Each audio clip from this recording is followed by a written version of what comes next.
এরপর থেকে আমাদের বিরুদ্ধে যদি যারা ক্ষমতা ছিল সকলেই ষড়যন্ত্র করে আমাদের দলকে ধ্বংস করার চেষ্টা করেছে। আমাদেরকে জেল জুলুম জরিমানা বিভিন্নভাবে আমাদের কার্যক্রম বন্ধ করার চেষ্টা করেছে। আমাদের দলে বিভক্তি সৃষ্টি করা হয়েছিল।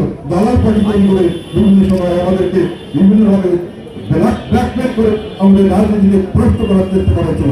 তথাপি আমরা ঘুরে দাঁড়িয়েছি, আবার আমরা ঘুরে দাঁড়িয়েছি এবং জনগণের পাশে থেকে জনগণের দল হিসেবে জনগণের কল্যাণে কাজ করে সামনের দিকে এগিয়ে গেছি।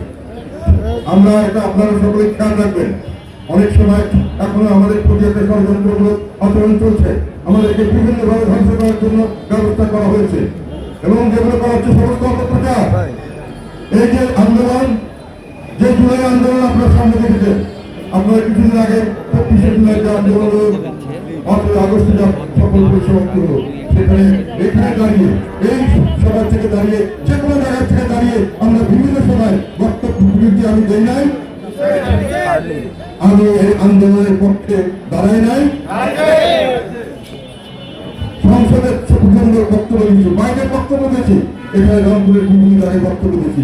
তারপরে সারা দেশে পত্র পত্রিকায় যদি আপনারা দেখেন তখন দেখবেন প্রতিদিন আমাদের বক্তব্য আছে। আমরা তৎকালীন সরকারের বিরুদ্ধে তাদের যে বিভিন্ন ভালো অত্যাচার নির্যাতন করা হচ্ছিল তার বিরুদ্ধে আমরা সোচ্চার ছিলাম এবং আমাকে রংপুরের যে দুষ্কর্মগুলো শক্তিশালী ছিল বলেছিলাম, রংপুরের মানুষ সরাসরি সমস্ত দেশের মানুষ আমাদের জাতীয় পার্টি এই আন্দোলনের সঙ্গে ছিল। রংপুরে আমি বলেছিলাম ছাত্র সমাজকে দিয়ে সরাসরি তোমার মাঠে ছাত্র সমাজ ব্যানার নিয়ে আন্দোলনে অংশগ্রহণ করো এবং সেখানে করতে গিয়ে আমাদের দুজন আমাদের শহীদ হয়েছে, বিরাজুল্লাহ মানিক আর 4 জন একজনকে অত্যাচার নিপীড়ন করা হয়েছিল। আপনারা জানেন যে তারা এখন জুলাই যুদ্ধ হিসেবে স্বীকৃত। তারপর প্রায় 100টা কেস দেওয়া হয়েছিল, আমাদের 100 মানুষ ঘরে থাকতে পারে নাই। এই হাসিনা সরকারের আমরা তাদের নির্যাতনের শিকার হয়েছিলাম। আমরা